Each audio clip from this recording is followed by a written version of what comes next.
A propósito da Covid-19 e do medo de morrer, escrevi este pequeno opúsculo para ainda terem mais medo. O título é este: Não consegues libertar-te totalmente dos medos? Medos, sim. Medo de falhar, por exemplo. Medo de não ser aceite, entre outros. E esses medos impedem-te de tomares um determinado tipo de iniciativa. Já deves estar a reconhecer o cenário, não é?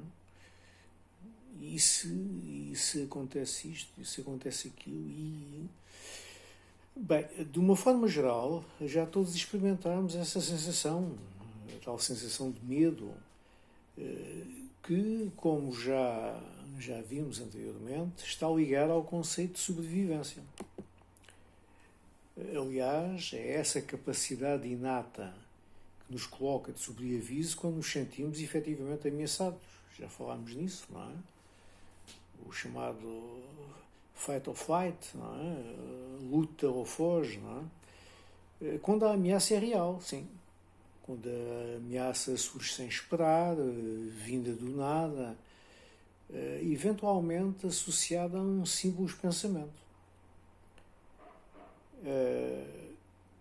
Se a sensação surge inesperadamente, induzida por uma qualquer memória ou antecipação de um facto, aí sim podemos estar face a um problema sério.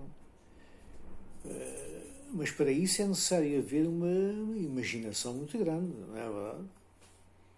Porque, de facto, primeiro surge a emoção. O corpo reage de uma forma estranhíssima. Esse é um mecanismo habitual. Mas concordarão comigo, eventualmente, quando eu equiparo esse mecanismo a um número de ilusionismo, de prestidigitação, a uma forma prodigiosa de imaginação. Dá para rir, não é? É uma forma interessante de concordar, não é? A emoção alimenta o pensamento. Penso que todos já aceitamos isto sem qualquer dificuldade. A emoção alimenta o pensamento, que por sua vez incrementa a emoção. Num círculo fechado vicioso que tem efeitos perversos do ponto de vista do equilíbrio corporal. Isto não é ficção, toda a gente já sentiu isto. O pensar e sentir, e quanto mais pensamos, mais sentimos, e quanto mais sentimos, mais pensamos. As tais energias negativas, exatamente. A solução para esta angústia, que de uma angústia se trata, e eu posso falar disso com experiência própria, num determinado período da minha vida, fui agarrado por esse círculo infernal. A solução para essa angústia não pode passar pelo combate direto à emoção.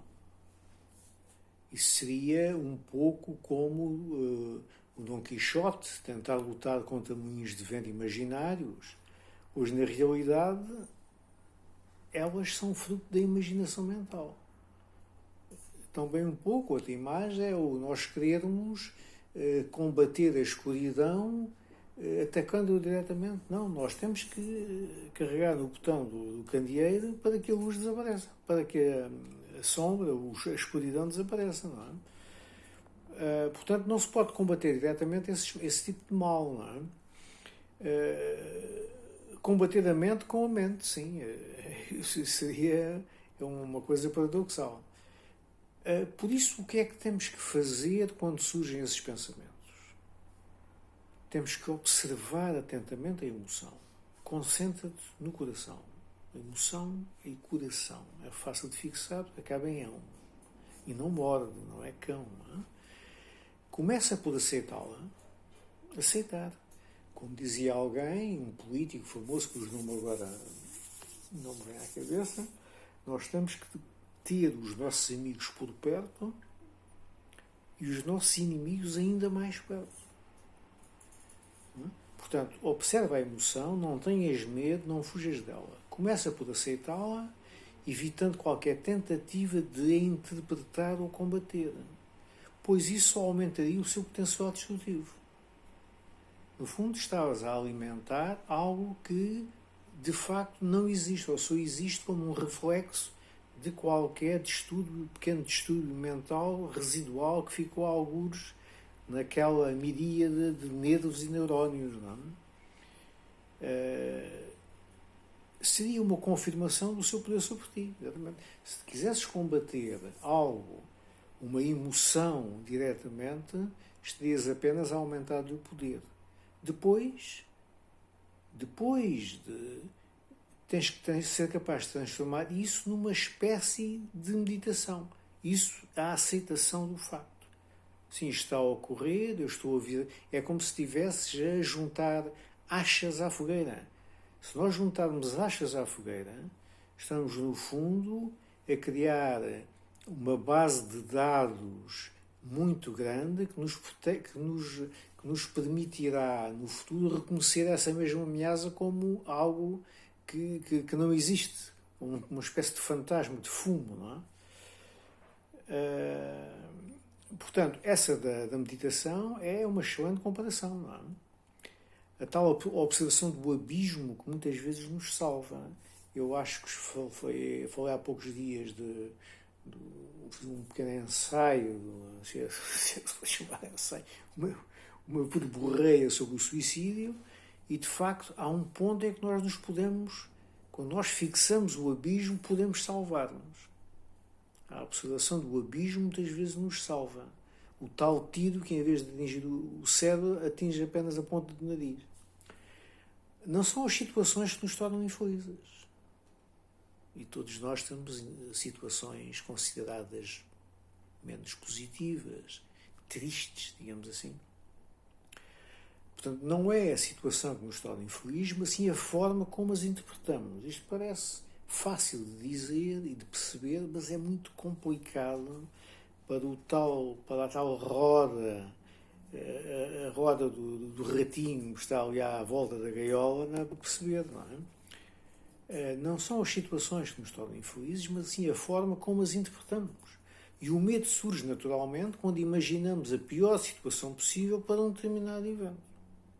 O que é que acontece? Penso eu, que não sou psicólogo nem psiquiatra, nós, quando somos confrontados com uma situação que consideramos negativa ou má, imediatamente a base de dados de tudo o que é negativo começa a brilhar, aparece em primeiro plano, e isso é bastante mau, não é? Portanto, o medo surge naturalmente quando imaginamos a pior situação possível para um determinado evento. E temos essa faculdade. A nossa mente aponta-nos logo o limite, o pior dos piores. E assim que nos focamos nessa hipotética situação, no fundo em vez de apenas cairmos e batermos com o joelho no chão, cairmos para um precipício e vem uma águia, apanha-nos pelas goelas e leva-nos não sei para onde, assim que nos focamos no pior, que em termos estatísticos dificilmente acontecerá, para quem estudou estatística, e agora somos bombardeados com estatística diariamente, entramos de imediato em modo de sobrevivência. O tal foge ou luta, fight or flight, gerando as tais hormonas que esgotam a nossa energia positiva. Claro, a teoria é de fácil assimilação, sim, isto percebe-se perfeitamente. O problema é depois, não é? Vais lembrar a história daquele indivíduo que caía sempre na mesma armadilha, apesar de a conhecer perfeitamente bem. Não te lembras dessa? Bom, mas também não vale a pena agora perder tempo com isso, mas há uma história de um indivíduo que caía sempre na mesma armadilha, apesar de a conhecer perfeitamente bem. Porquê é que será? A explicação é óbvia. Idealizas mentalmente um filme em que tu és o realizador, o produtor, o ator principal e o espectador. E nunca é um filme cómico. Não sei se já te puseste nessa. É um programa chamado Medo, exatamente. Um programa chamado Medo. Esse é o título do filme, Medo. Absolutamente. Um ciclo destrutivo, emoção, pensamento. Tens que pensar neste EP, não é empresa pública. EP é emoção, pensamento. Não é? Cuidado. Um ciclo destrutivo, emoção, pensamento que não nos deixa entrar num estado de ser equilibrado. No fundo, estás desequilibrado ou desequilibrada. A menos que nos consigamos refugiar no momento presente, como sabemos. O único ponto de salvação é o momento presente. Aí não há espaço para nos preocuparmos com o desconhecido, pois esse é um ser que não pode habitar o momento presente. O desconhecido não existe aqui e agora. O medo do desconhecido, sim, exatamente. Todos os medos derivam desse medo primordial, que muitos associam ao medo da morte. E tanto pode ser a morte física, como a simples morte do ego, daquilo que tu pensas que és. Transformar o desconhecido numa aventura é a opção viável, exatamente. Numa meditação ou numa aventura. Transformar a ameaça num aliado. No fundo, o tal inimigo que nós mantemos por perto. Porque quando ele aparecer, cá está o gajo a tentar dar-me cabo da cabeça da Carola, a tirar-me do sério, não é? Ok? Transformar a ameaça num aliado. Esse é o desafio que eu te proponho hoje, neste domingo, dia 19 de setembro de 2021. A imagem perfeita. Transformar a ameaça num aliado. Começamos por sorrir ao até então inimigo e ao baixar a guarda diminuímos a nossa ansiedade, diminuímos os aborrecimentos e diminuímos os níveis de segurança e a tal ansiedade. Qual é a gênese desses medos que surgem aparentemente do nada? Sem dúvida nenhuma que todos eles vêm de uma memória do passado. Só pode. Ninguém pode recear aquilo que não conhece. Ninguém pode recear o que não conhece. Eu às crianças têm medo de cair de uma cadeira, só têm medo depois de cair da primeira vez, estás a ver? O mundo é um lugar perigoso, sim. Não devia ser, mas por vezes parece. Sou tentado a concordar contigo. Mas assim sendo, ao menos devíamos tentar fazer com que a nossa mente fosse um local agradável. Já há tanta coisa desagradável, pá. O forense que não ganha um jogo, pá. Sei lá, Covid, pá. Mas vê lá tudo bem o que é que acontece. MQR. Mágoas, queixumes e ressentimento. Curiosamente é o título de um livro que eu escrevi há tempos sobre isso. Sem dúvida, meu caro amigo. Mágoas, queixumes e ressentimentos. Sem dúvida. Essa ligação infernal ao passado, esse viver de histórias com final infeliz que a nossa mente insiste em nos recordar sistematicamente. Quem é que nunca pensou aqui, agora? Mas também a vitimização. Seguramente a atenção que damos àquelas histórias constantes onde atribuímos aos outros as culpas por todo o mal que nos acontece. A culpa é do Hélio, pá. O que é que ele tem que estar a ver? Se não fosse ele, não é? E lamentamos a toda a hora. E se ninguém nos quiser ouvir, contamos a desgraça a nós mesmos. Até registarmos na mente para sempre. E então pode surgir aquela forma patológica a que se convencionou chamar paranoia. Sim, paranoia. Somos vítimas e heróis simultaneamente, sim. Perseguem-nos, pois queremos salvar o mundo e não nos deixam, pá. Podíamos tentar transformar a nossa mente num lugar pacífico, sim. Podíamos. Mas falando agora de uma forma um pouco mais séria, o que acontece é que a sociedade não gosta de quem não tem algum tipo de medo. Sim. A sociedade não gosta de pessoas sem medo. Esses seres estranhos são logo vistos como insensatos, inconscientes ou rebeldes. Ter medo é uma espécie de virtude, sim, nas sociedades modernas. Ter medo é uma virtude. A questão não é como tirar o medo das nossas vidas, pá. Não.